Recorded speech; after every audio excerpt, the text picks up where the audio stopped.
Again, you are welcome to my channel Study with Aarti Gupta. Today in this video lecture, I am going to discuss a very important work of Thomas Mann, and the novel is The Magic Mountain. Thomas Mann is starting for writing this work in 1912, but this novel was published in 1924 in German language. Exactly, this work is very important for the aspirant of UGC NET English Literature and other students who are going to prepare for any state exam of literature. Maybe this video will not be very helpful for the aspirant of TGT or PGT because Thomas Mann is not mentioned in the syllabus of PGT or TGT, but I'm sure this video will help you a lot if you are going to prepare for any exam. So without starting the video, I would like to say you that if till now you did not subscribe my channel, please like and subscribe my channel and share your friends also who are going to prepare for UGC NET English Literature, because the exam is too much near and all these topics which I'm going to cover here, these topics may be asked for the upcoming UGC NET English Literature exams. So channel को subscribe करिए और मेरे videos को like करिए। तो आइए video start करते हैं। ये जो स्टोरी है, ये स्टोरी है हांस कैस्टॉर की और पूरी स्टोरी इसी में रिवॉल्व होती है। हंस जो एग्जैक्टली यहाँ पे हामबर्ग में एक मर्चेंट फैमिली है, उनका बेटा होता है, लेकिन इसके पेरेंट्स की डेथ हो चुकी है और यहाँ पे हंस को उसके ग्रैंड पेरेंट्स ने पाला था और उसके बाद उसकी केयर उसके मैटरनल अंकल के द्वारा की गई। यहाँ पे जो हंस है ये अपना career as a ship building start करना चाहता है और अभी ये 20 इयर्स का हो गया है, लेकिन अपना career as a ship building में स्टार्ट करने से पहले ये चाहता है कि ये अपने कजिन से मिल ले, जो कि इस टाइम पे बर्गॉफ सैनिटोरियम में ट्यूबरक्लोसिस से सफ़र कर रहा है और वहाँ पे एडमिट है। अब यहाँ पे हंस की जर्नी स्टार्ट होती है हामबर्ग से बर्गॉफ। अब याद रखिएगा प्लेस नेम, क्योंकि कभी कभी एग्जाम में प्लेस नेम पूछ दिया जाता है। अब यहाँ पे ये हामबर्ग से बर्गॉफ जाता है और जाने से पहले ये प्लानिंग करता है कि वो अपने कजिन के साथ 3 वीक्स वहाँ पे स्टे करेगा, उसके बाद वो वापस आ जाएगा और अपना करियर शिप बिल्डिंग में स्टार्ट करेगा। अब इसका जो कजिन है उसका नाम होता है यहाँ पे जोचिम जामशीन, जो कि ट्यूबरक्लोसिस से सफ़र कर रहा है। ये इससे जाके विजिट करता है और वहाँ पे रहने लगता है। अब यहाँ पे इसको 3 वीक्स के बाद जब ये प्लानिंग करता है कि मुझे अब वापस जाना है अपने घर हामबर्ग, तो इसको वीकनेस फील होती है, इसको पहले जैसा अच्छा फील नहीं हो रहा है।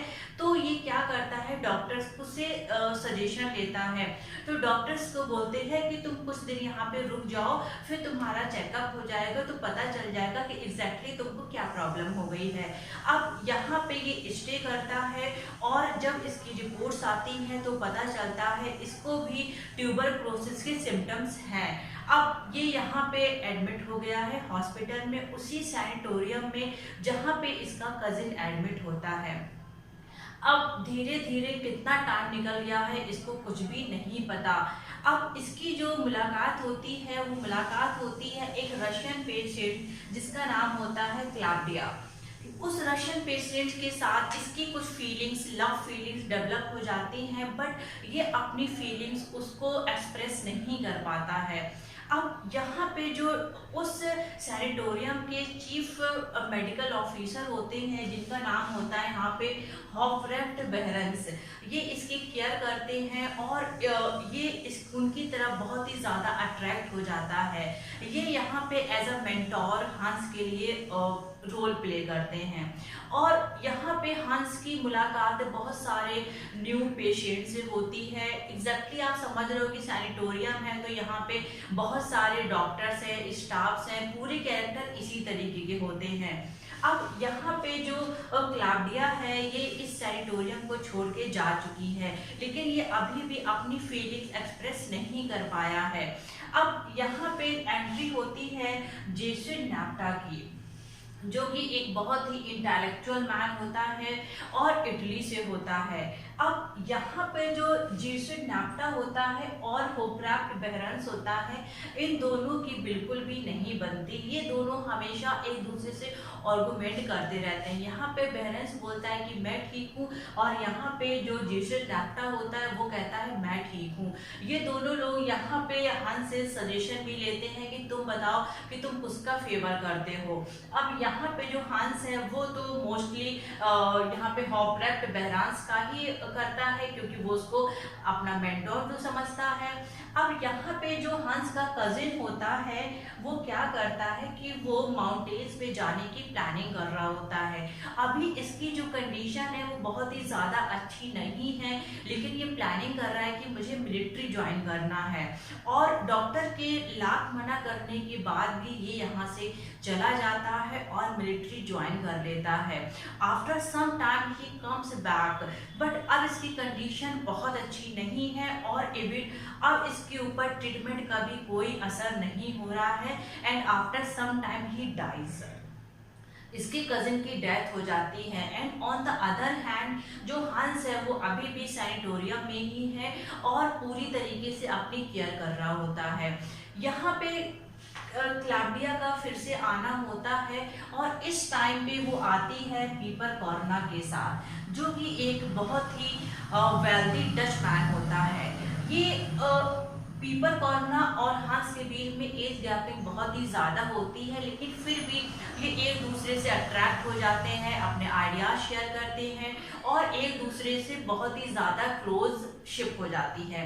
अब क्लोज फ्रेंडशिप होने के बाद ये लोग वाटरफॉल में भी जाते हैं, एंजॉय करते हैं, और बट अचानक एक दिन क्या होता है कि पीपर कॉर्ना पॉइजन खा लेता है और इसकी डेथ हो जाती है। अब यहाँ पे जो हंस है वो अकेला पड़ जाता है, और यहाँ से जो रशियन पेशेंट क्लाउडिया होती है ये हमेशा के लिए यहाँ से छोड़ के चली जाती है।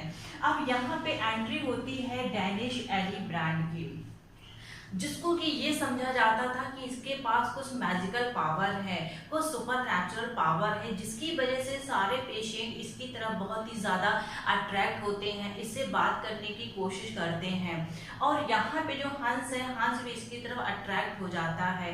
अभी हंस को यहाँ पे सैनिटोरियम में एडमिट हुए कितने साल गुजर गए हैं इसको खुद भी नहीं पता कि कितने दिन हो गए हैं, कितने वीक्स हो गए हैं, कितने ईयर्स हो गए हैं। तो वो कहता है इस माउंटेन में तो मैजिक है, किस तरीके से मेरा टाइम निकल गया मुझे तो पता ही नहीं चला, और माउंटेन में रहना तो बहुत ही ईजी है अगर मैं कंपेयर करूँ कि प्लेन लैंड से।